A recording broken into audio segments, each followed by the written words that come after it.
మన తెనాలి మనమందరం కూడా ఆహ్వానించి వాళ్ళని ఇక్కడ ప్రత్యేకంగా పిలిచినందుకు, వాళ్ళందరూ కూడా సమయం కేటాయించుకుని వచ్చినందుకు తెనాలి జనసేన పార్టీ తరఫున మేము అందరికీ కూడా హృదయపూర్వకంగా మీకు ధన్యవాదాలు తెలుపుకుంటున్నాను. ఇక్కడికి వచ్చినందుకు. ఎంతో చరిత్ర కలిగిన ప్రాంతం, ఎంతోమంది మహానుభావులు ఈ ప్రాంతానికి జీవితాలే త్యాగం చేశారు. ఒకప్పుడు ఆదర్శవంతంగా జీవితం గడపాలి అంటే తెనాలి ప్రజల్ని చూసి నేర్చుకోండి అనేవాళ్ళు. మా తండ్రి గారు నాకు చిన్నప్పటి నుంచి కూడా ఒక విషయం ఎప్పుడు చెప్తూ ఉండేవాళ్ళు. గాంధీ గారు తెనాలికి వచ్చినప్పుడు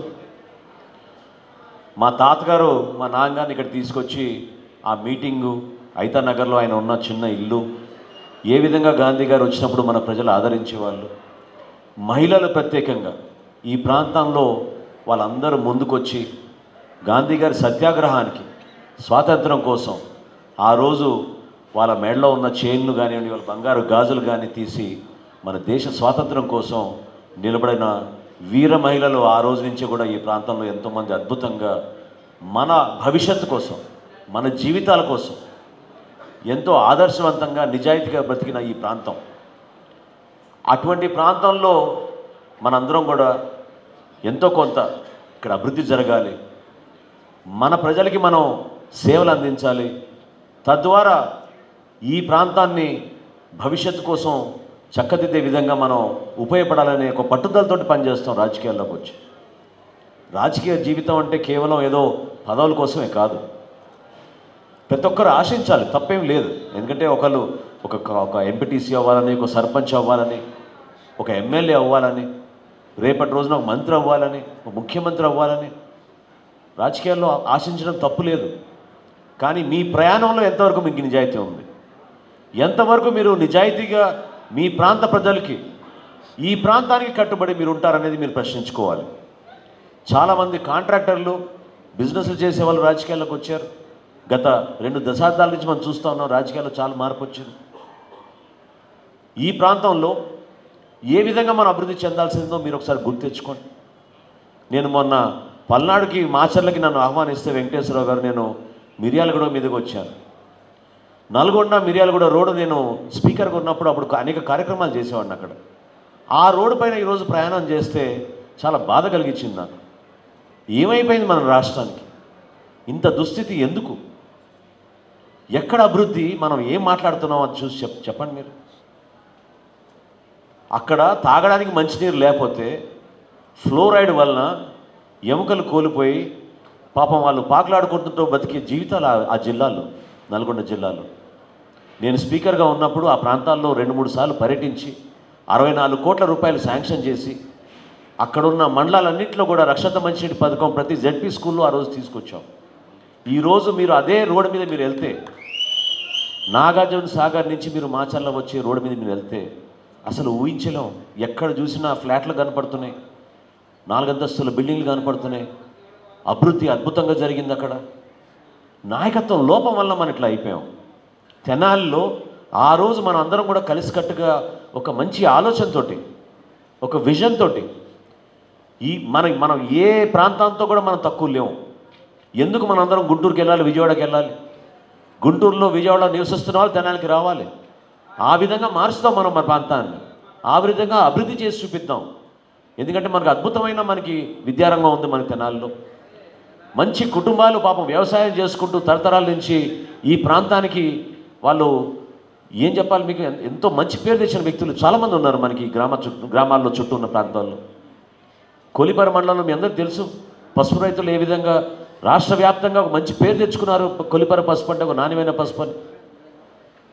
అదేవిధంగా మరి ఇక్కడ ఉన్న పాడి పరిశ్రమ కానివ్వండి, ఇక్కడ ప్రత్యేకంగా ఒక మంచి సామరస్యమైన వాతావరణం, అభివృద్ధి కోరే ప్రజలు, ప్రతి ఒక్కరికి మంచి జరగాలని కోరే ప్రజలు, అటువంటి వాతావరణాన్ని ఈ 10 సంవత్సరాల్లో చూస్తుంటే చాలా బాధ కలిగిస్తుంది.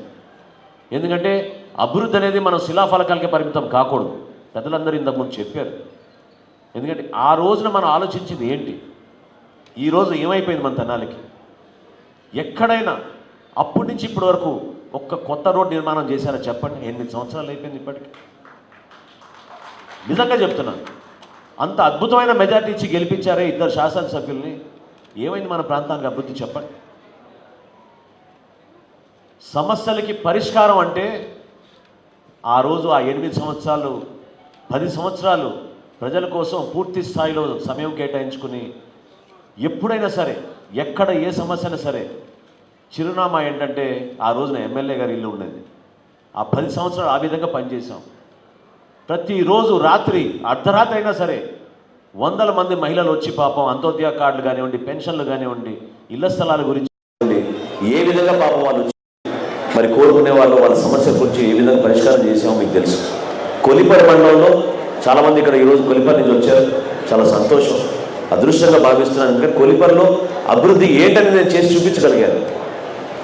కొలిపర్ మండలంలో ఒక్కరోజు గ్రీవెన్స్ మనం క్యాంపులాగా పెడితే ఆశ్చర్యపోయాం.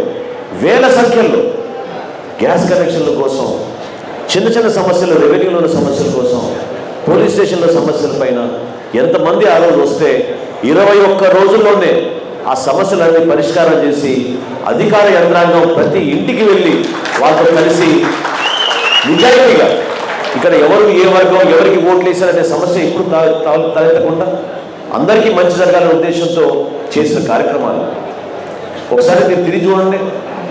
ఎక్కడైనా ఏ వార్డు అయినా, ఏ గ్రామంలో అయినా, తెనాలి మండలంలో కానివ్వండి, కొలిపర మండలంలో కానివ్వండి, తెనాలి పట్టణంలో కానివ్వండి, మనకున్న 40 వార్డులు కూడా అభివృద్ధి ఎక్కడైనా ఏ ఒక్క వార్డు అయినా వెనుకబడిందా చెప్పండి. ఆ రోజు మున్సిపల్ కమిషనర్లు భయపడేవాళ్ళు నాతో. ఎందుకంటే ఏ వార్డులో ఎక్కడ కొలాయిలు ఉన్నాయో నాకు తెలుసు. అన్నిసార్లు నేను నడిచి తిరిగాను కాబట్టి, అన్నిసార్లు నేను పాదయాత్ర చేశాను కాబట్టి లెక్క పెట్టి చెప్పగలిగే వాళ్ళు నేను బోర్ ఎక్కడ ఉంది, ఎక్కడ బోర్ చెడిపోయింది, ఎందుకు మనం ఆ రోజు నీళ్ళు ఇవ్వలేకపోతున్నాం అని. ఆ పరిస్థితి నుంచి కృష్ణా నది దగ్గర నుంచి మనం 100 కోట్లతోటి రక్షిత మంచినీటి పథకం తీసుకొచ్చి తెనాలి పట్టణానికి మన భవిష్యత్తు కోసం మనం మార్చగలిగాం. 3-4 సంవత్సరాలు కాదు, 2050 సంవత్సరం వరకు నీళ్లు సరిపోయేంత ప్రతి ఒక్క కుళాయి ఇచ్చేటట్టు ఆ రోజు రక్షిత మంచినీటి పథకం రూపొందించాం. కొలిపర మండలంలో కూడా అదే. ఎవరు నమ్మేవాళ్ళు కాదు. నది పక్కన ఉన్నారు కదా, వాళ్ళకి ఏం అవసరం అనుకున్నారు. కానీ అక్కడ వాటర్ శాంపిల్స్ టెస్ట్ చేస్తే నేనే షాక్ అయిపోయాను. అక్కడ ఫ్లోరోసిస్ ఉంది, ఫ్లోరైడ్ కంటెంట్ ఎక్కువ ఉంది వాటర్లో, ఆరోగ్య సమస్యలు వస్తాయి భవిష్యత్తులో. ఆ రోజు ఇప్పుడున్న మంత్రి గారిని నా మంచి మిత్రుడు ఆ రోజున విశ్వరూప్ గారు ఆయన అడిగి 30 కోట్ల రూపాయలతోటి కొలిపర మండలంలో ప్రతి గ్రామంలో కూడా మనం రక్షిత మంచినీటి పథకం తీసుకొచ్చి ఆ మండలంలో కూడా ఆదుకున్నాం. హాస్పిటల్ నిర్మాణం చేసాం, కేంద్రీయ విద్యాలయ పాఠశాల తీసుకొచ్చాం. మున్సిపల్ పాఠశాలలో ఆ రోజుల్లోనే మనం అద్భుతంగా డిజిటల్ క్లాస్ రూమ్లు తయారు చేయాలని మనం ప్రయత్నం చేసాం. ఆంధ్రప్రదేశ్ రాష్ట్రంలో మొట్టమొదటి డిజిటల్ లైబ్రరీ మనం పెదరావూరులో ఏర్పాటు చేసాం ఆ రోజున. అప్పుడు సురేష్ రెడ్డి గారు సభాపతిగా ఉన్నప్పుడు ఆయన్ని ఆహ్వానించి ఆయన చేతుల మీదుగా చేపించాం 2006 సంవత్సరంలో. ఏం మాట్లాడతారు వీళ్ళు అభివృద్ధి గురించి చెప్పండి. ప్రెస్ కాన్ఫరెన్స్లకి పరిమితం అవుతున్నారు, బూతులు తిట్టుకోవడానికి పరిమితం అవుతున్నారు, లేదా రోడ్డు పైన రౌడీజం చేసుకుంటూ తిరుగుతున్నారు. దీనికే పరిమితం అయ్యారు. ఒక తెనాలే కాదు, రాష్ట్ర వ్యాప్తంగా ఈ రోజున సమస్యలు మనం ఊహించలేము. సామాన్యుడు ఎంతో నమ్మకంతో, ఉద్యోగస్తులు ఎంతో నమ్మకంతో ఈ మహానుభావుడు గెలిపించారు 151 సీట్లు ఇచ్చి. వాళ్ళేం తప్పు చేయలేదు, నమ్మకంతో ఒక విశ్వాసంతో గెలిపించారు. కానీ ఈయనకి మాత్రం విశ్వాసం లేదు ప్రజలపైన, ఇదే అధికారులపైన ఆయన విశ్వాసం ఏమాత్రం కూడా చూపించడం లేదు. మొన్న మీరు చూశారు ఉద్యోగస్తుల ఉద్యమంలో చాలామంది పాపం ఆవేశంగా నేను బూత్లో నిలబడి మీ పార్టీ రావాలి, మీరు ముఖ్యమంత్రి రావాలని చెప్పి నేను ప్రతి మహిళని, వృద్ధురాలని నేను పట్టుకుని కావాలని బటన్ నొక్కించి 10-20 ఓట్లు వేయించానని చెప్పి చాలామంది ఉద్యోగస్తులు పాపం ఆవేశంగా మాట్లాడి చెప్పారు మొన్న జరిగిన ఉద్యమంలో. మరి ఏం చేశారు మీరు వాళ్ళకి? మీరే కదా ఆ రోజు ఇచ్చిన వాగ్దానం, మీరే కదా ఫలానా పని చేస్తా అని చెప్పి రెచ్చగొట్టింది. వారం రోజుల్లోనే నేను పూర్తి చేస్తానన్న మాట మీరే కదా చెప్పింది. ఒక ముఖ్యమంత్రిగా మీకున్న బాధ్యతని మీరు విస్మరించి పోలీస్ యంత్రాంగాన్ని వాళ్ళపైన ఉపయోగించి, పోలీసులు కూడా ఏం చేస్తారు పాపం చెప్పండి, ఎవరి డ్యూటీలో వాళ్ళు చేసుకుంటారు వాళ్ళ పనులు. పోలీస్ అధికారుల్ని క్షేత్రస్థాయిలో ఎమ్మెల్యేలు ఎంపీలు మంత్రులు పోయి ఎస్ఐని సిఐని చొక్కాలు పట్టుకుంటుంటే ఇదేనా మనం కోరుకునే లా అండ్ ఆర్డర్ చెప్పండి మన రాష్ట్రంలో? మొన్న తెనాలి పట్టణంలో 2-3 సంఘటనలు నా దృష్టికి వచ్చినాయి. అంతకుముందు నేను ఎప్పుడు కలగ చేసుకోలేదు. సరే, ఎప్పుడు ఏ సమస్య వచ్చినా మన పెద్దలు చెప్పే వాళ్ళని ఒకసారి పోయి మాట్లాడండి, సామరస్యంగా సెటిల్ చేయండి, తప్పది అని చెప్పేవాడిని. కానీ కొన్ని గ్రామాల్లో జరిగిన సంఘటనలు నా దృష్టికి వచ్చినప్పుడు నేనే స్వయంగా పోలీస్ అధికారులతో మాట్లాడాను. ఏ మాత్రం స్పందన లేదు, చలనం లేదు, భవిష్యత్తు గురించి ఆలోచన లేదు. సమాజాన్ని చీల్చే విధంగా పనిచేస్తున్నప్పుడు సమాజం ఎట్లా కలిసి ఉంటుంది చెప్పండి? కావాలని కేసులు పెట్టిస్తారా? కావాలని భయపడిస్తారా? మీరు ఓట్ల కోసమే కదా. ప్రజాస్వామ్యబద్ధంగా మీరు అసలు చేసుంటే ఎన్నికలు అసలు మీరు ఉండేవాళ్ళు కాదు ఈ పాటికి. ఇది వాస్తవం. ఎందుకంటే స్థానిక సంస్థల ఎన్నికలు జనసేన పార్టీ ఎక్కడ ఎదిగిపోతుందో అని 3 రోజుల్లో మీరు నోటిఫికేషన్ ఇచ్చి 3 రోజులు, కేవలం 3 రోజుల సమయం నోటిఫికేషన్ ఇచ్చి హడావిడిగా మీరు ఎలక్షన్ పూర్తి చేశారు. ఏం జరిగింది చెప్పండి? ఈ రోజుకి అత్తోటలో మనం వైస్ చైర్మన్ మనం గెలిస్తే ఆ ఎలక్షన్ ఈ రోజుకి జరపడం లేదు. ఎందుకంటే జనసేన పార్టీకి అక్కడ వైస్ చైర్మన్ రాకూడదనే ఉద్దేశంతో. ఇక్కడ మన వేదికల పైన కూర్చున్న ఎంపీటీసీలు, సర్పంచ్లు వీళ్ళందరూ కూడా వీర పోరాటం చేశారు. 10 ఓట్ల కోసం, 5 ఓట్ల కోసం కౌంటింగ్ ఆపేసి రాత్రి అంతా కరెంట్లు తీసేసి భయపెట్టించి, సరే గెలిచిన తర్వాత మళ్ళీ నువ్వు రేపు మా పార్టీలోకి వస్తే నీకేదో బ్రహ్మరథం పలుకుతావు అని అబద్ధాలు చెప్పి ఏం చేశారు? ఈరోజు వైఎస్ఆర్సీపీ ఎమ్మెల్యేకే దిక్కు లేదు, ఎంపీటీసీకి, సర్పంచ్కి ఏం దిక్కుంటుంది చెప్పండి? ఒక్క రోడ్ వేయించుకోలేని దుస్థితి ఈరోజు శాసనసభ్యులకి, పార్లమెంట్ సభ్యులకి ఉంది. ఎంపీటీసీలు పాపం, సర్పంచ్లు ఏం చేస్తారు? వాళ్ళ దగ్గర ఉన్న నిధులన్నీ లాగేసుకున్నారు. 15 ఆర్థిక సంఘంలో ఏం వస్తాయని చెప్పి ఇప్పుడు ఈ రోజున ఎదురు చూస్తున్నారు. రాష్ట్రంలో నెలకొన్న ఆర్థిక పరిస్థితి అసలు ఊహించలేనిది. మనం రాష్ట్ర విభజన జరిగినప్పుడు ఆంధ్రప్రదేశ్ ఆర్థిక లోటు 97,000 కోట్ల రూపాయలు. 97,000 కోట్ల రూపాయలు. ఈ రోజున 6,72,000 కోట్ల రూపాయలకి మన అప్పులకు పాలయ్యాం మనం. ఈ రోజున ఏమైపోతుంది చెప్పండి? పోనీ మీరు పంపిణీ చేసే పప్పు బెల్లాలు అందరికీ సమానంగా చేరుతున్నాయా? లేదు. ఏ గ్రామానికి వెళ్ళినా కూడా వివక్ష. తూర్పుగోదావరి జిల్లా, పశ్చిమ గోదావరి జిల్లాలో నేను పర్యటన చేసి వస్తున్నాను, పాదయాత్ర చేశాను. అక్కడ మత్స్యకార గ్రామాల్లో 10,000 రూపాయలు ఇస్తుంటే 4,000 రూపాయలు అక్కడ ఉన్న వాలంటీరు లేకపోతే వైఎస్ఆర్సీపీ నాయకుడు లాగేసుకుంటున్నాడు. విపరీతమైన కరప్షన్. ఊహించలేము అసలు మనం ఏ స్థాయిలో కరప్షన్ వెళ్ళిపోయిందో. దేనికోసం మీరు పదవిలోకి వచ్చారు చెప్పండి? ఇక్కడ నేను వ్యక్తిగతంగా నేను ఎవరిని విమర్శించదలుచుకోలేదు, కానీ ప్రజల తరఫున నేను మాట్లాడుతున్నాను. మన బాధ్యత. పవన్ కళ్యాణ్ గారు ఎప్పుడు ఇదే మాట అంటూ ఉంటారు మేము మాట్లాడుకున్నప్పుడు. అంటే బహిరంగంగా ఇప్పటివరకు చెప్పలేదు, నేను చెప్తున్నా మీతో కొన్ని విషయాలు. అదేంటంటే, మనం ప్రజల్లో మనని గుర్తించారంటే అది కేవలం మనల్ని మన భుజాలపైన మోసిన మన జన సైనికులు, మన నాయకులు. ఇది వాస్తవం. ఎందుకంటే ఎంతోమంది శక్తులు, ధనవంతులు, రాజకీయ నాయకులు జనసేన పార్టీ ఎదగకూడదని ఎన్నో కుట్రలు పన్నారు. గత ఎన్నికల గురించి 2-3 మాట్లాడారు. జనం వచ్చారు కానీ మనకు ఓటు రాలేదని. మనం జనాన్ని తప్పు పట్టాల్సిన పరిస్థితి కాదు అది.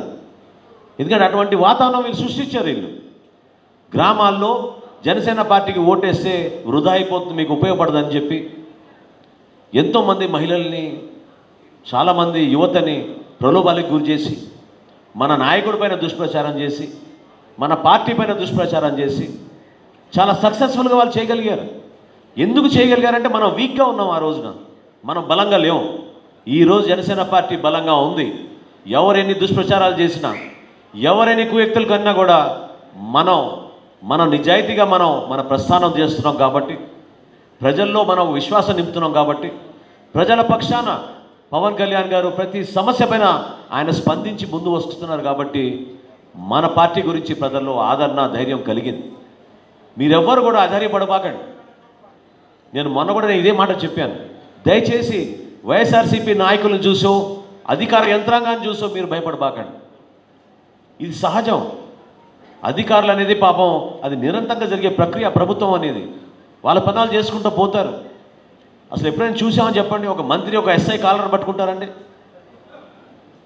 అంటే నిన్ను గుర్తించని పోలీస్ అధికారి అంటే అది నీ దౌర్భాగ్యం, నీ పనితీరు. నువ్వు చక్కగా నీ డిపార్ట్మెంట్ మీద నీకు పట్టుదలతోటి నువ్వు జాగ్రత్తగా పనిచేసుకుంటూ అన్ని జిల్లాలు పర్యటించి సమీక్షలు చేసి నీ గురించి 10 మందికి తెలిసేటట్టు 100 మంది నీ దగ్గరికి వచ్చి పనులు చేయించుకునేటట్టు నువ్వు ఉంటే ఎందుకు ఆ అధికారిని నువ్వు ఎవరన్నా ప్రశ్నిస్తారు చెప్పండి.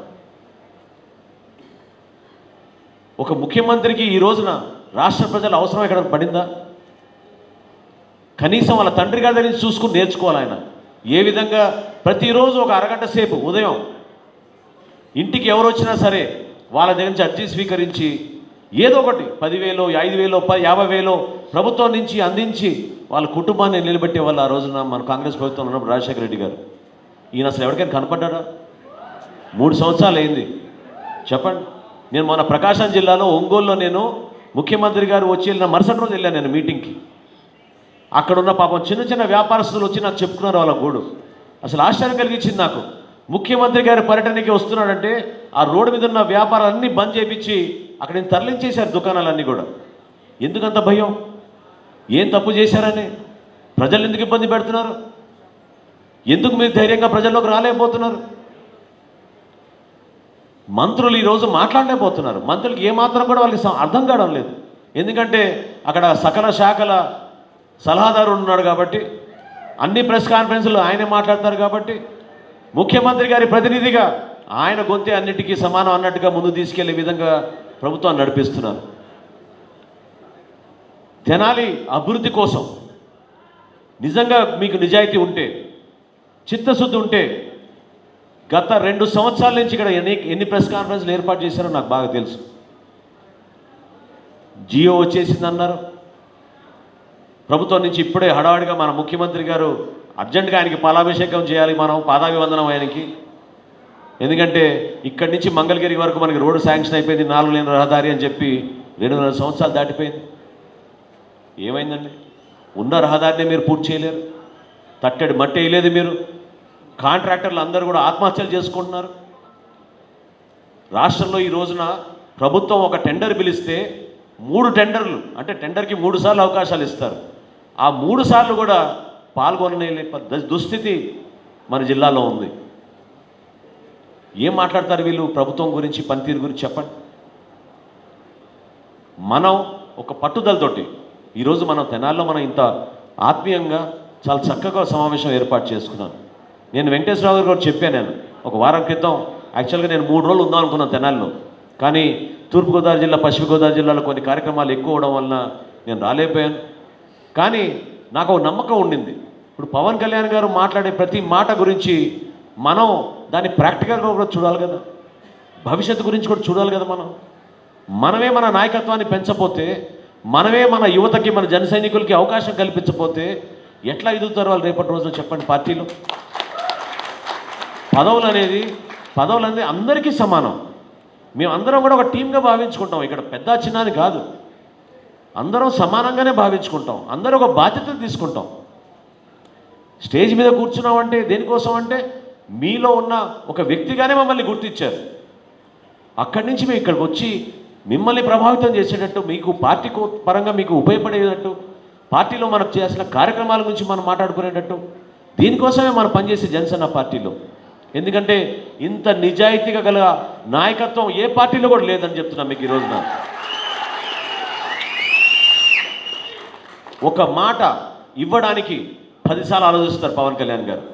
కానీ మాట ఇచ్చారంటే మాత్రం ఎట్లి పరిస్థితులు తగ్గరు, ఆ మాట కట్టుబడి ఉంటారు.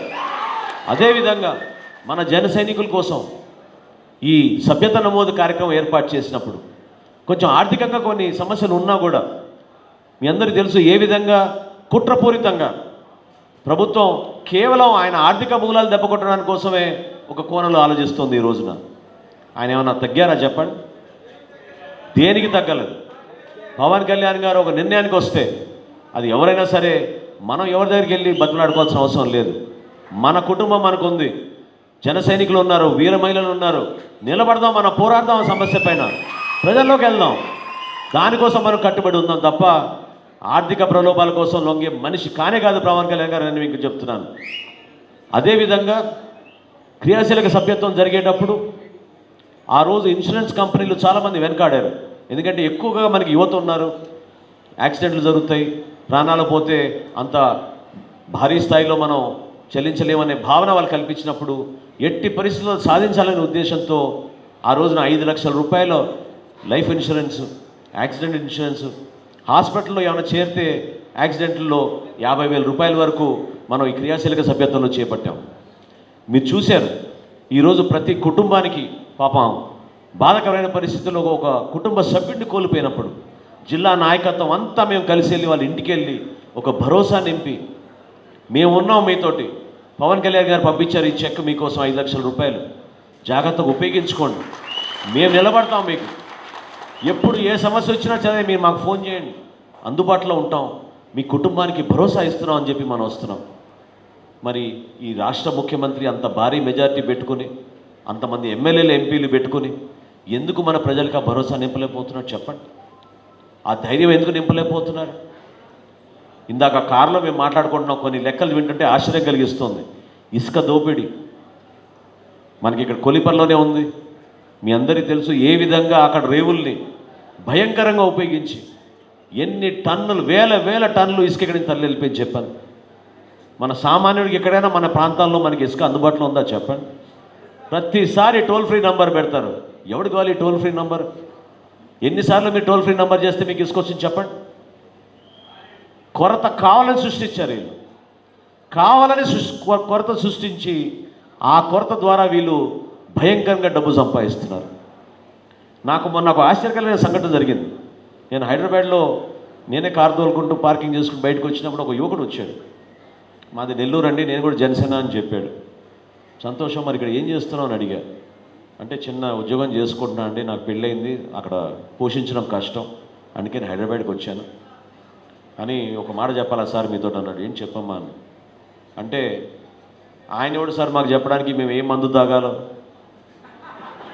250 రూపాయలు వసూలు చేస్తున్నాడు ఒక బాటిల్కి. నిజంగా నేనే ఆశ్చర్యపోయా. అంటే బహుశా 24-25 సంవత్సరాలు ఉంటాయి ఆ అబ్బాయికి. ఆయన మాట్లాడిన మాటలు నాకు చాలా ఆశ్చర్యం కలిగించింది. ఎందుకంటే భవిష్యత్తు గురించి మాట్లాడుతున్నాడు. మా ఆరోగ్యం గురించి ఏంటి సార్ భవిష్యత్తులో? మా ఇంట్లో చాలామంది ఉన్నారు పెద్దలు, వాళ్ళు ప్రతిరోజు దీనికి అలవాటైన వాళ్ళే.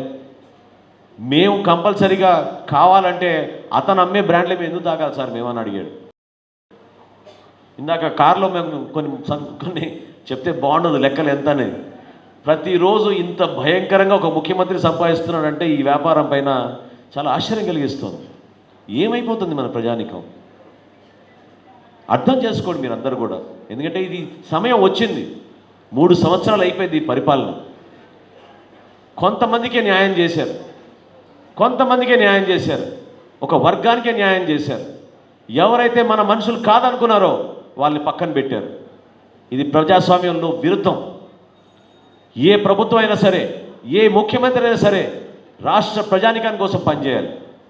దామోదరం సంజీవయ్య గారి గురించి ఇంత ప్రస్తావించారు.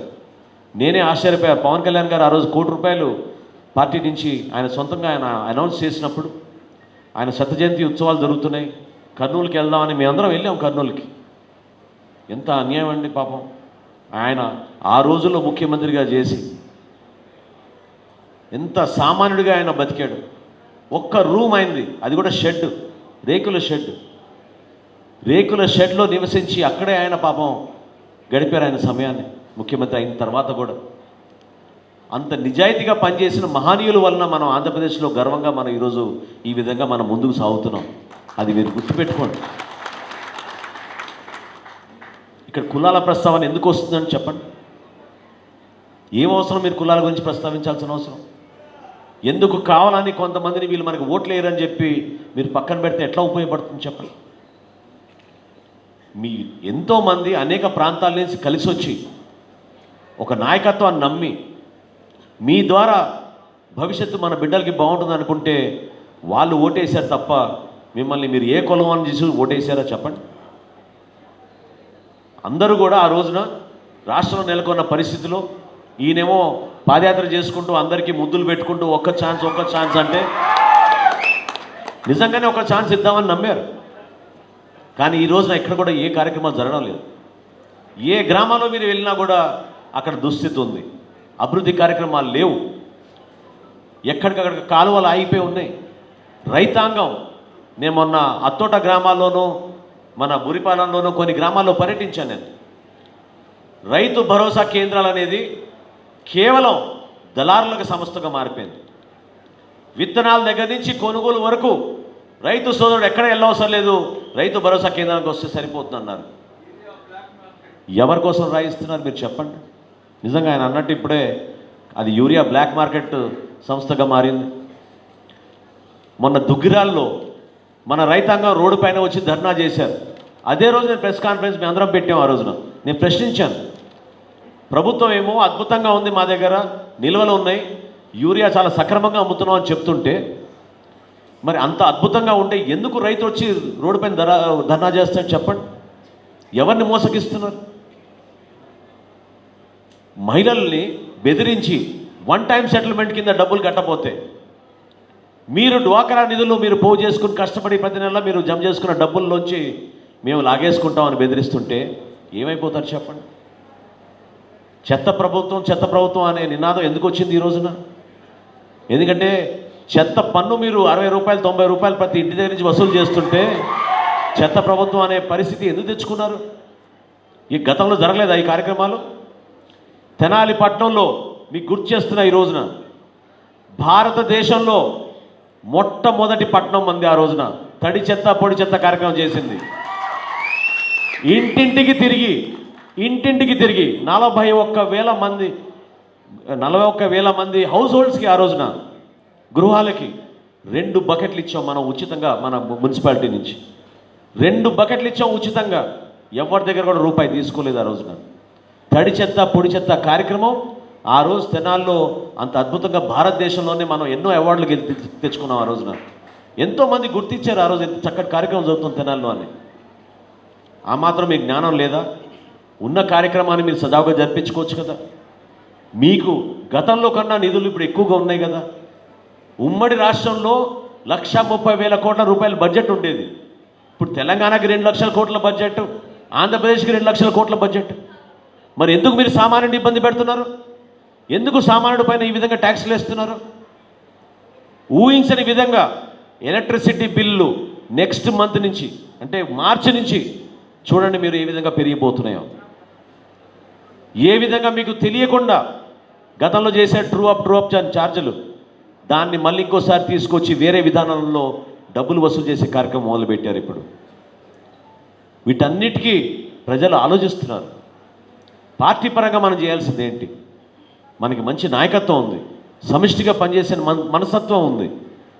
పవన్ కళ్యాణ్ గారు మమ్మల్ని ప్రతిసారి కోరేది ఇదే, దయచేసి ఒక జన సైనికుడిని గౌరవించండి, ఒక వీర మహిళకి స్థానం కల్పించండి, అన్ని కులాల్ని అన్ని వర్గాల్ని ముందు తీసురండి, పార్టీని ప్రతి గ్రామంలో కూడా మన జెండా పార్టీ మన బ్రహ్మాండంగా మన పార్టీ స్థాపన కోసం మనం కార్యక్రమాలు చేసుకుందాం. ఎక్కడ కూడా వెనకాడాల్సిన అవసరం లేదు. ఏ గ్రామాల్లో అయినా ఏ మండలంలో అయినా ఈరోజు జనసేన పార్టీ అద్భుతంగా ఎదుగుతోంది. 9 జిల్లాల్లో జిల్లా అధ్యక్షులు ఏర్పాటయ్యారు. అన్ని మండలాల్లో మండలాధ్యక్షులు వచ్చేశారు. పట్టణంలో కూడా మండలాధ్యక్షులు చాలా పట్టణాలకు వచ్చేశారు. 21వ తారీఖు నుంచి మనం చాలా చక్కగా సభ్యత నమోదు కార్యక్రమం మరొకసారి చేసుకోబోతున్నాం. భారతదేశంలో ఏ రాజకీయ పార్టీ కూడా చేయని కార్యక్రమం మనం చేశాం. మన సభ్యులకి గర్వంగా 5 లక్షల రూపాయల బీమా పథకం మనం ఇవ్వగలుగుతున్నాం. మనం ఈరోజు భారతదేశంలో ఈ రోజుకి కూడా జాతీయ పార్టీలు కానీ రాష్ట్రంలో ఉన్న ప్రాంతీయ పార్టీలు కానీ పదవులు అనుభవించుకున్నారు, సంవత్సరాలు అధికారంలో ఉన్నారు. కానీ వాళ్ళ సొంత కార్యకర్తల కోసం ఇటువంటి కార్యక్రమం ఎప్పుడు చేయలేదు. అది కేవలం పవన్ కళ్యాణ్ గారు చేయగలిగారని ఈరోజు నేను చెప్తున్నాను. అదేవిధంగా ఒక సమస్య వచ్చినప్పుడు సమస్య పరిష్కారం కోసం దయచేసి మీరు నాయకత్వాన్ని నమ్మండి. ఎందుకంటే గతంలో మనం నష్టపోయాం అటువంటి విషయాల్లో. మీరు పూర్తి స్థాయిలో నాయకుడిని నమ్మినప్పుడు మన నాయకుడు ఎప్పుడు కూడా మన గురించి ఆలోచిస్తారు, మన రాష్ట్ర భవిష్యత్తు గురించి ఆలోచిస్తారు. రాజకీయ సమీకరణలు ఏదో పదవుల కోసమో లేకపోతే డబ్బుల కోసమో కాదు మనం చేసేది. రాజకీయాల్లో మనం సాధించుకోవాలి, మనం అధికారంలోకి రావాలి, ఒక పట్టుదల మనలో రావాలి. అధికారంలో రావడానికి మనకి పట్టుదల ఉండాలి, వ్యూహం కూడా ఉండాలి. కేవలం ఏదో మనం హడావుడిగా 4 మాటలు మాట్లాడేసుకొని మనం జెండా పట్టుకొని బైక్ ర్యాలీ చేస్తే మనకి పదవి వచ్చేది. ప్రభుత్వంలోకి రాలేము. మనం కష్టపడాలి. ప్రతి జన సైనికుడు, ప్రతి వీర మహిళ, ప్రతి జనసేన పార్టీ నాయకుడు ఈ రోజున ఒక ప్రాంతంలో మనం కష్టపడే విధంగా మనం పనిచేసుకోవాలి. ఒక గ్రామాన్ని ఎంపిక చేసుకోండి, ఒక వార్డుని మీరు ఎంపిక చేసుకోండి, వార్డు కమిటీలు వేసుకోండి, గ్రామ కమిటీలు వేసుకోండి. ఈ సంవత్సర కాలం మనం కష్టపడితే వచ్చే సంవత్సరానికల్లా మనకి బూత్ కమిటీలు ఏర్పడిపోతాయి. బూత్ కమిటీల ద్వారా అద్భుతంగా మనం ఎలక్షన్ చేయొచ్చు. గతంలోనే పవన్ కళ్యాణ్ గారు నిర్ణయం తీసుకున్నారు, ఎన్నికల ముందు వచ్చే వాళ్ళకి టికెట్లు ఎట్టి పరిస్థితి జనసేన పార్టీ ఇవ్వదు. పార్టీలో ప్రతి ఒక్కరూ ముందుగా క్షేత్రస్థాయిలో ఎవరైతే కష్టపడి పనిచేస్తున్నారో, ఎవరైతే మన జన సైనికులు ఆదరిస్తారో, ఎవరైతే మన జన సైనికులతోటి కలిసిపోయి పార్టీ నిర్మాణం కోసం పనిచేస్తారో వాళ్ళకే పోటీ చేసే అవకాశం ఇస్తాం తప్ప పార్టీలో ఎవరు పడితే వాళ్ళు హడావుడిగా వచ్చేసి చివరి నిమిషంలో టికెట్ కావాలంటే మాత్రం జనసేన పార్టీలో అటువంటి వ్యక్తులకి స్థానం ఉండదు. చూసాం, ఒక ప్రయాణం చేసాం, చాలామందిని చూసాం. కొంతమంది మనస్ఫూర్తిగా వచ్చారు, మరి ఎందుకు సడన్గా వెళ్ళిపోయారు. కొంతమంది కేవలం ఎలక్షన్ల కోసం వచ్చారు, కొంతమంది బీఫామ్లు తీసుకుని పార్టీకి మోసం చేశారు. ఇవన్నీ అన్ని ప్రాంతాల్లో జరిగింది. మర్చిపోలేము ఆ సంఘటనలు, ఎందుకంటే అవమానానికి గురయ్యాం మనం. రాష్ట్ర వ్యాప్తంగా జనసేన పార్టీ అంటే ఏమీ లేదనే భావన కల్పించడానికి కోసం చేసిన కుట్ర అది. దాన్ని అధిగమించుకున్నాం. ఒక బలమైన శక్తిగా మనం ఈరోజు ఎదిగాం. ఏ జిల్లాలో అయినా సరే, చివరికి కడప జిల్లా కానీ శ్రీకాకుళం జిల్లా కానీ ఎక్కడైనా సరే ఈరోజు జనసేన పార్టీ చాలా బలంగా ప్రతి ప్రాంతంలో మనం కార్యక్రమాలు చేసుకునే విధంగా మనం తయారయ్యాం. ఈ రోజున గుంటూరు జిల్లాలో కూడా నేను వచ్చినప్పుడల్లా ఎంతో ఆనందిస్తూ ఉంటాను. ఎందుకంటే వెంకటేశ్వరరావు గారి సారథ్యంలో చాలా కార్యక్రమాలు చేశాం గుంటూరు జిల్లాలో. గతంలో 2 నెలల క్రితం మనం చెరుకుపల్లిలో ఒక మీటింగ్ ఏర్పాటు చేసుకున్నాం. ఆ రోజున నరసరావుపేటలో అంతకుముందు జిలానీ గారు ఒక మీటింగ్ చేశారు. ఈరోజు మన తెనాల్లో చేసుకుంటున్నాం. ప్రతి ప్రాంతాల్లో కూడా ఈ విధంగా సభలు జరగాలి. మన అందరం కుటుంబ సభ్యులుగా కలిసిమెలిసి మనం ఈ బాధ్యతను మోయాలి, ముందుకు తీసుకెళ్ళాలి. ఎందుకంటే ఇందాక ఎవరో అన్నారు, నమ్మకం అనేది మనకు ఉండాలని. నాకు నెల్సన్ మండేలా గారు అన్న మాట నాకు గుర్తొచ్చింది. అంటే it's always impossible until it is done అని. నెల్సన్ మండేలా గారు ఆ రోజు జైల్లో ఆయన ఉన్నప్పుడు ఆయన ఈ మాట అన్నాడు, ఏదైనా సరే అసాధ్యం అని అనుకుంటాం, చేసి చూపించేంత వరకు. అటువంటి ఆలోచన మనలో రావాలి. ఖచ్చితంగా పార్టీ నిర్మాణం అంత అద్భుతంగా జరుగుతోంది. మీరే చూస్తూ ఉంటారు ఏ విధంగా పార్టీ కార్యక్రమాలు జరుగుతున్నాయి, ఏ విధంగా సమస్యలపైన మనం పోరాటం చేస్తున్నాం. రోడ్ల విషయం గురించి ఎవరు ఊహించని విధంగా మన జన సైనికులు, మన పార్టీ నాయకులు ప్రతి ప్రాంతం నుంచి రోడ్ల దుస్థితి గురించి ఈ మహానుభావుడు ముఖ్యమంత్రి దృష్టి తీసుకెళ్ళడానికి మనం ఏ విధంగా ఒక డిజిటల్ క్యాంపెయిన్ చేసి ప్రయత్నించామో మీకు తెలుసు. హడావిడిగా ప్రెస్ కాన్ఫరెన్సులు పెట్టి 2,000 కోట్ల రూపాయలు మంజూరు అయిపోయినాయి, రోడ్ల నిర్మాణం మేము చేస్తున్నాం అని చెప్పారు. ఎక్కడైనా జరిగిందా చెప్పండి? బ్యాంక్ లోన్ రావాలి, దానికోసం వెయిట్ చేస్తున్నామని ఈరోజు చెప్తున్నారు. జూన్ మాసంలో మొదలు పెడతారంట వీళ్ళు రోడ్ల పనులు.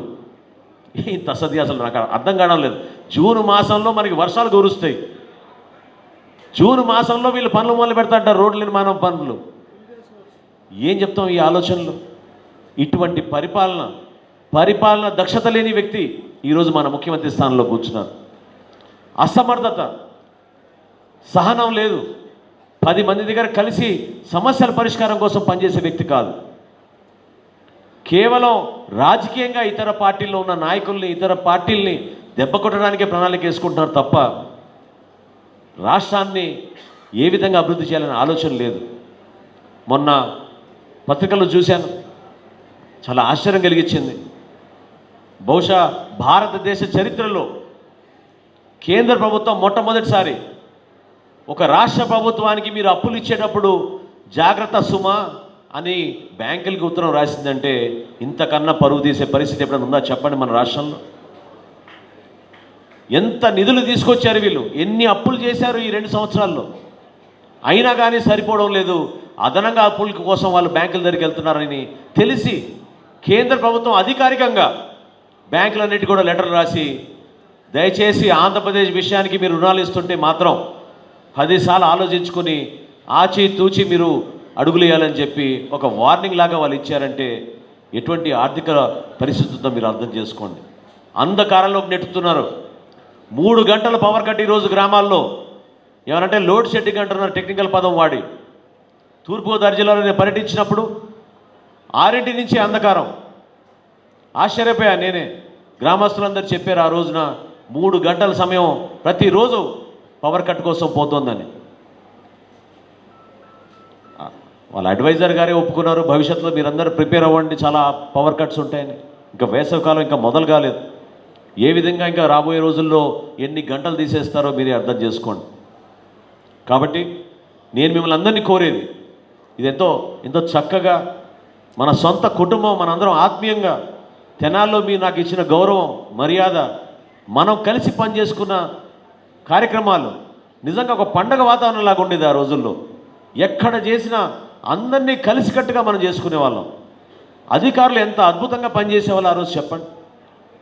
మన నాయకులు ప్రతి ఒక్కరికి ఏదో విధంగా సహాయం చేయాలని ఎంతమందికి మనం సహాయం చేసాం చెప్పండి. 35 కిలోల అంత్యోదయ కార్డులు కానివ్వండి, రేషన్ కార్డులు కానివ్వండి, పెన్షన్లు కానివ్వండి, ఇళ్ల స్థలాలు కానివ్వండి, ఏ కార్యక్రమం చేసినా కూడా ప్రజల కోసమే చేశాం. రాజీవ్ గృహకల్ప జిల్లాల్లో మొట్టమొదటి నిర్మాణం జరిగింది మన తెనాల్లో. కట్టి చూపించాం మనం. స్థలం కేటాయించి ఆ రోజు లబ్ధిదారుల్ని చాలా పారదర్శకంగా ఎంపిక చేసి అందరికీ కూడా అవకాశం కల్పించేట్టు ఆ రోజు మనం తీసుకొచ్చాం. ఈ రోజున అదే లబ్ధిదారుల దగ్గరికి వీళ్ళు వెళ్ళి 1 టైం సెటిల్మెంట్ డబ్బులు ఇవ్వడం చెప్పి వసూలు చేసుకుంటున్నారు. అనేక ప్రాంతాల్లో ఇబ్బందులు ఉన్నాయి, సమస్యలు ఉన్నాయి. వీటి గురించి మనం నిలబడాలి. మనలో ఆ నిజాయితీ ఉండాలి, మనలో పనిచేసే మనస్తత్వం కూడా ఉండాలి. ఎందుకంటే పార్టీ పరంగా మనం కొన్ని కార్యక్రమాలు చేసుకుంటూ పోతుంటే అది కేవలం ఒక ప్రాంతానికి సంబంధించిన అనుకోబాకండి. మీరు ఇతర ప్రాంతాల్లో జరుగుతున్న కార్యక్రమం చూసి దాన్ని మీ ప్రాంతాల్లో కూడా తీసుకెళ్ళండి. ఇందాక మత్స్యకారుల సమస్య గురించి నేను మన వెంకటేశ్వరరావు చెప్పాను. దయచేసి తీర ప్రాంతంలో రేపట్లే, బాపట్ల, చీరాల ఈ ప్రాంతాలన్నింటిలో కూడా దయచేసి మన వాళ్ళందరినీ అప్రమత్తం చేసి ఏ విధంగా 20 తారీఖున నరసాపురంలో మత్స్యకారుల అభివృద్ధి కోసం పవన్ కళ్యాణ్ గారు వచ్చి ఒక బహిరంగ సభలో పాల్గొనబోతున్నారు. నేను కూడా రేపటి నుంచి మళ్ళీ తూర్పుగోదావరి జిల్లాకి వెళ్ళి ఆ పాదయాత్ర కొనసాగించుకుంటూ నరసాపురం వరకు ఈ పాదయాత్ర కొనసాగేటట్టు ప్రయత్నం చేస్తున్నాం. ఎందుకంటే మత్స్యకారులు భరోసా నింపడానికి కోసం. అన్యాయంగా 10 లక్షలు ఇస్తానని చెప్పి ఆ రోజు శాసనసభలో ముఖ్యమంత్రి ఈరోజు 5 లక్షల రూపాయలు కూడా ఇవ్వడం లేదు మత్స్యకారుల కోసం. ఎవరైతే ప్రమాదంకి గురయ్యారో, సముద్రంకి వెళ్ళారో వాళ్ళు ఎవరిని కూడా ఆదుకోవడం లేదు. రైతాంగానికి ఎంతమందిని ఇబ్బంది పెట్టాడో మీకు తెలుసు. లబ్ధిదారులు సగం కన్నా తక్కువ అయ్యారు ఈ ప్రభుత్వంలో. ఏమనంటే ఒక బటన్ నొక్కి ఇట్లా చప్పట్లు కొట్టి అయిపోయింది, మీ అకౌంట్లో డబ్బులు పడిపోయినాయని చెప్తారు. అది ఏ పథకం? అది ఇందాక మనం మాట్లాడుకుంది కాదు కాదు కాదు అది ఏమంటారు, భరోసా కాదు, ఇంకేమంటారు, చేదోడు కార్యక్రమం. చేదోడు కార్యక్రమం ఆయన చప్పట్లు కొట్టాడు, బటన్ నొక్కేసాడు. ఎంతమంది ఖాతాలో పడిందండి చెప్పండి దయచేసి. ఇక్కడ ఎవరైనా ఉంటే ఎవరికైనా చేరినాయా మీ ఖాతాల్లోకి? 3 రోజులు అయింది ఇప్పటికి బటన్ నొక్కి. మరి ఇంకెంత టైం పడుతుందో మరి ఆ బటన్ నొక్కి ఇక్కడ రావడానికి మన ఖాతాల్లోకి. జీతాలు ఈ నెల 15, 16 తారీఖు వరకు కూడా చాలామందికి జీతాలు రాలేదు పాపం ప్రభుత్వ ఉద్యోగులకి. ఈ విధంగా అస్తవ్యస్తంగా ఇష్టం వచ్చినట్టు పరిపాలన చేసుకుని రాష్ట్రాన్ని అంధకారంలోకి నెట్టే విధంగా ఈ ముఖ్యమంత్రి పనిచేస్తున్నాడు. తెనాలి అభివృద్ధి మనందరి బాధ్యత. మీతో పాటు నేను నిలబడతాను, మన ప్రాంత అభివృద్ధి కోసం నిలబడతాను. ప్రతి ఒక్కరి జీవితాల్లో మార్పు రావాలి. ఎందుకంటే నేను ఆ రోజు నాకున్న విజన్ ఏంటంటే ఎవరైనా సరే ఈ ప్రాంతంలో తెనాల్లో ఉన్న ఇన్ఫ్రాస్ట్రక్చర్ చూసి, ఇక్కడున్న మౌలిక సదుపాయాలు చూసి గుంటూరు, విజయవాడ పట్టణాలను వదిలేసి వచ్చి మన తెనాల్లో సెటిల్ అవుదాం అనే భావన కల్పించాలని ఆ రోజు నేను చేసిన ప్రయత్నం. ఎంత చక్కగా మనం ఆ రోజు పార్కులు నిర్మాణం చేసామో చెప్పండి. చంద్రావూరులో ఉన్న పార్కుని ఎంత అద్భుతంగా చేసామో చెప్పండి. ఐతానగర్లో నేను పార్క్ కేటాయిస్తే ఇప్పుడు వరకు కూడా దాని గురించి ఏం చేయలేకపోయారు. నిధులు తీసుకొచ్చి మరి ఆ రోజు సమకూరిస్తే పెదరావూరు నుంచి నందివెల వరకు రహదారి ఏ విధంగా జరుగుతోంది దాని కార్యక్రమాలు చెప్పండి. ఆ రోజు జరిగిన పని ఏంటి, ఈ రోజు జరిగిన పని ఏంటి చూడండి. మీరు ఒకసారి అర్థం చేసుకోండి. దేనికోసం మీకు ఈ డబ్బు? ఎంతవరకు కావాలి మీకు ఈ దాహం ఏంటి? డబ్బు కోసం ఇసుకలో తింటున్నారు, లిక్కర్లో తింటున్నారు, కాంట్రాక్ట్లో తింటున్నారు. ప్రజలకు ఉపయోగపడే కార్యక్రమాలైనా సరే నిజాయితీగా చేయండి, చిత్తశుద్ధితో చేయండి మన ప్రాంతానికి. మరొకసారి మిమ్మల్ని అందరినీ గుర్తు చేసేది, దయచేసి ఆ పండుగ వాతావరణం తీసుకొద్దాం మళ్ళీ తెనాలికి. అద్భుతంగా సంక్షేమం, అభివృద్ధి రెండూ ప్రజలకు ఉపయోగపడే విధంగా మనం ప్రజల్లోకి తీసుకెళ్దాం. గుర్తు చేద్దాం. మన బాధ్యతగా మనం ఇంటింటికి వెళ్ళి, నేను కూడా వస్తాను మీతో పాటు, మండలంలో తిరుగుదాం, ప్రతి గ్రామాల్లో, పట్టణంలో ప్రతి వార్డులో తిరుగుదాం. మనం ఒక కార్యాచరణ రూపొందించుకొని ప్రతి ఒక్కరిని కలుద్దాం. అందరినీ జనసేన పార్టీలో మనం చేస్తున్న కార్యక్రమాల్లో మన నాయకుడు పవన్ కళ్యాణ్ గారి ఆధ్వర్యంలో భవిష్యత్తులో మనం ఈ రాష్ట్రానికి ఒక మంచి నాయకత్వం పవన్ కళ్యాణ్ గారి రూపంలో తీసుకురావాలి. ఎంతో అవసరం. ఎందుకంటే ఈరోజు ఇంకోసారి చెప్తున్నాను, నేను చాలామంది చూసాం మనం, కానీ ప్రజల కోసం నిజాయితీగా స్పందించే వ్యక్తి పవన్ కళ్యాణ్ గారు. అటువంటి మనస్తత్వం ఆయనలో ఉంది. కొంతమంది అధికారం కోసం, కొంతమంది డబ్బు కోసం, కొంతమంది వాళ్ళ కుటుంబం కోసం పనిచేస్తారు. పవన్ కళ్యాణ్ గారు మాత్రం కేవలం మన ప్రజల కోసం, మన రాష్ట్రాని కోసం అంకిత భావంతో పనిచేయడానికి ఆయన సిద్ధమయ్యారు. జనసేన పార్టీలో మనందరం కూడా ఒక చక్కటి వేదిక మనకి ఏర్పడింది. ఆయన ఎంత కష్టపడితే ఈరోజు మన ఇట్లా కూర్చోగలుగుతున్నాం చెప్పండి. ఎన్ని అవమానాలకు గురి చేశారు ఆయన 2014లో. 2014లో ఆయన పార్టీ పెట్టినప్పుడు ఎన్ని రకాలుగా ఆయన మాట్లాడినారు. పోరాట యాత్ర చేస్తున్నప్పుడు ఎవరు సహకరించారు చెప్పండి. నాయకత్వం నాయకత్వం అంటారు. ఏరి నాయకత్వం? ఎక్కడున్నారు నాయకత్వం ఆ రోజున? ఆయన ఒక సంకల్పంతో పూర్తిగా ప్రజలు నమ్మి ప్రజల వెంటనే నడుస్తానని ఆ రోజు పోరాట యాత్ర మొదలుపెట్టి రాష్ట్ర వ్యాప్తంగా ఒక సంచలనంగా మారిపోయింది ఆ రోజున. దయచేసి పార్టీ నిర్మాణం ఎప్పుడు కూడా సామాన్యమైన విషయం కాదు. చిన్న చిన్న మనస్పర్ధాలు పెట్టుకోబాకండి. నన్ను పిలవలేదు, లేకపోతే నాకు మెసేజ్ రాలేదు, నాకు ఫోన్ కాల్ రాలేదు, లేదా గంట ముందే నాకు చెప్పారు, ఇటువంటివన్నీ గతంలో జరిగేవి. అద్భుతంగా ఈరోజు సోషల్ మీడియా ద్వారా తెలుస్తోంది మనకి. తెలిసేంతవరకే ఉపయోగించుకోండి సోషల్ మీడియాని. దయచేసి పార్టీలో చేసే కార్యక్రమాలు 10 మంది తెలిపేటట్టు మీరు ఉపయోగించుకోండి సోషల్ మీడియాని. సమాచారం తెలుసుకోగానే మీరందరూ రావాలి, పాల్గొనాలి. మన పార్టీకి అదే బలం. ఈరోజు మీరందరూ మనస్ఫూర్తిగా ఒక చక్కటి ఆహ్వానం మా అందరికీ పలికి తెనాల్లో ఈ విధంగా జనసేన పార్టీ మనం మంచి కార్యక్రమం చేసుకోగలుగుతామని మీరు చూపించడమే కాకుండా నిరూపించారు, నిలబెట్టారు. ప్రతి ఒక్కరిలో మీలో ఆ బాధ్యత పెరిగింది. ప్రతి గ్రామంలో కూడా కొత్తగా మన మండలాధ్యక్షులు మధుబాబు కానీ, మన అతోట వెంకయ్య కానీ కనపడలేదు, అందుకని ముందు రండి. వీళ్ళిద్దరిని మండలాధ్యక్షులుగా నియమించారు మన జిల్లా అధ్యక్షులు. ఖచ్చితంగా మంచి మనసు ఉన్న వ్యక్తులు వీళ్ళు. నేను దాదాపు 15 సంవత్సరాల నుంచి వాళ్ళతో ప్రయాణం చేశాను. నాకు తెలుసు వాళ్ళ మనస్తత్వం. సమాజం కోసం నిలబడే వ్యక్తులు వీళ్ళు. వాళ్ళ స్వార్థం కోసం కాదు, వాళ్ళ కుటుంబం కోసం కాదు. అటువంటి వ్యక్తులు వీళ్ళిద్దరు. చాలా అద్భుతంగా మనం మండలాల్లో మార్పు తీసుకురావాలి, ప్రతి గ్రామంలో మార్పు తీసుకురావాలి. పట్టణంలో కూడా నేను ఇస్మాయిల్ గారిని రిక్వెస్ట్ చేస్తున్నాను, వార్డు దయచేసి మీరు మంచి కమిటీలు వేయండి, మంచి యువకుల్ని మీరు ముందు తీసుకురండి. పార్టీ సిద్ధాంతాలు ఏంటి, దేనికోసం మనం ముందుకెళ్తున్నాం, రాబోయే ఎన్నికల్లో జనసేన పార్టీ ఖచ్చితంగా గెలవాలి, పవన్ కళ్యాణ్ గారు మన రాష్ట్రానికి ముఖ్యమంత్రి అవ్వాలనే కాన్సెప్ట్లో మనందరం కూడా పనిచేసుకుందాం.